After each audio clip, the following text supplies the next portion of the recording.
500, 400, 300, 800, 900 इस तरह से हार हुई है। तो आप अगर 130 सीट मिला लेंगे तो निश्चित है 400 सीट जो पार कर रहे हैं, इनकी 400 सीटों की हार हुई है।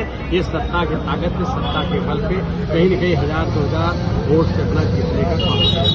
आरएसएस के बड़े नेता जिस तरीके से कह रहे हैं बीजेपी घमंड में चुनाव लड़ी, इसको कैसे देख रहे हैं? बीजेपी घमंड में चुनाव तो लड़ी ही, जब 400 पार का पहले से नारा दे रहे हो, चिल्ला रहे हो कि हम इस बार 400 पार जो है, और हर हर महादेव कर रहे हो, भगवान रामचंद्र जी का नारा लगा रहे हो, तो भगवान रामचंद्र भी घटगढ़वासी राम तुलसीदास ने लिखा है।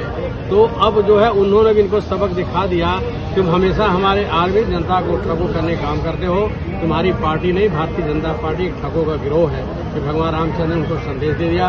भगवान रामचंद्र जी प्रयाग में आए थे, वहाँ भी जो है भाजपा हारी। चित्रकूट में जो है क्या था, जो है वहाँ की चित्रकूट के घाट पर भई चंदन की भी तुलसीदास चंदन जैसे चंदन रे रघुवीर जो है वो भी सीट समाजवादी पार्टी जीत लिया। अब भारतीय जनता पार्टी को कभी भी जो है, भारतीय जनता पार्टी कभी भी श्री राम जी का नाम नहीं लेना चाहिए। कर्नाटका में इन्होंने जय बजरंगबली का नारा दिया, 9 बार नारा देकर के तब देश के प्रधानमंत्री प्रचार करते थे। वहाँ जो है कर्नाटका में विधानसभा चुनाव में उनकी करारी हार हुई जो है।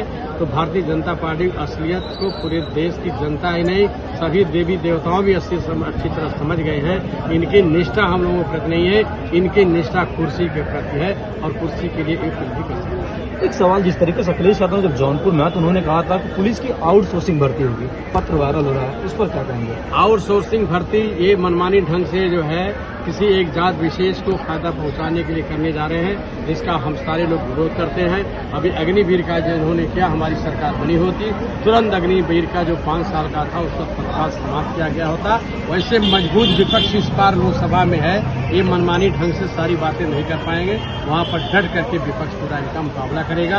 लेकिन हमें तो लगता है कि इनकी नैया पार होने वाली नहीं है, लेकिन ये बहुत चालाक है, किसी को मौका नहीं देंगे। हो सकता है आप सबको मध्यावधि चुनाव का सामना। एक आखिरी सवाल, जौनपुर की मृत्यु बड़ी चर्चा में थी चुनाव में। अब जौनपुर की मृत्यु है वो तो आज से चर्चा थोड़ी है, ये तो जो है हम आप पैदा नहीं हुए तब से चर्चा है। जौनपुर की मृत्यु पूरे देश में जाते हैं, पूरे देश में लोग खाते हैं। जौनपुर की मृत्यु के लिए जो है भाई जीतने के बाद सारे लोग जौनपुर की मृत्यु खाएंगे, तो जो जीते वो मृत्यु खाए, जो है जो नहीं जीते नहीं खाए। तो अखिलेश यादव तक पहुंच जाएगी? अरे पहुंच गई, कभी पहुंच जाए।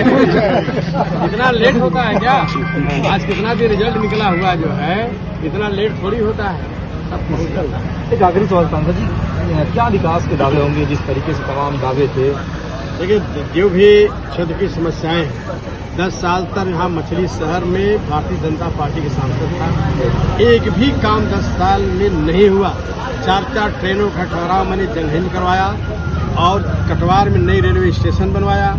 वर्सिटी स्टेशन पर वहाँ के वकीलों की मांग पे कि सुबह हम लोगों को न्यायालय में जाने के लिए कोई साधन नहीं है, वहाँ इंटरसिटी स्टेशन खड़ा किया। बढ़ियाओं के प्लेटफार्म को चिकन कराया। ये जो रेलवे फाटक बना है, जो चौड़ा करवाया हमने, इसको ऊपर इस सकरे में था जो हाथ से खींचा बंद किया जाता था, उसकी चौड़ाई कम थी, इसकी चौड़ाई बढ़ा करके इसको बनवाने का काम किया। भारतीय जनता पार्टी भी कुछ नहीं किया, लेकिन हमें बड़े दुख के साथ कहना पड़ता है, जो शख्स कभी जनता के बीच में नहीं आया, एक भी काम गिना दे कि उसने रेल मंत्रालय से या कहीं से किया हो, वो 4,15,000 वोट पाया। कितना? 4,15,000 वोट पाया। इससे साबित होता है कि जनता जो है काम के विकास को वोट नहीं करती है। ये बकवास को करने वाले लोग हैं। हमें अपने लोगों को सावधान करना है, क्योंकि हमारे लोग ज्यादा भाग जाते हैं। कमियां हमारे ही पास है, उनके पास नहीं है। उनके लोग एकदम तुरंत अलर्ट हो गए जब पीडीए का नारा दिया गया।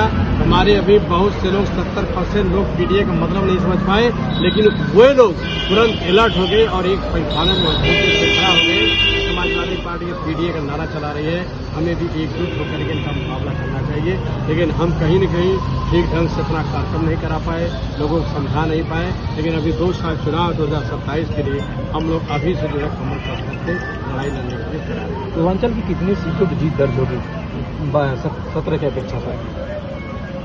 27 में 27 में 22 की अपेक्षा की 17 की अपेक्षा? 17 की अपेक्षा। कौन सी सीट? विधानसभा की सीटें। विधानसभा की सीट हम लोग कम से कम जो है लगभग 300 के आसपास जीतने जा रहे हैं। अभी सिग्नल हो गया 43 सीट समाजवादी पार्टी गठबंधन जो है जीता है यहाँ उत्तर प्रदेश में।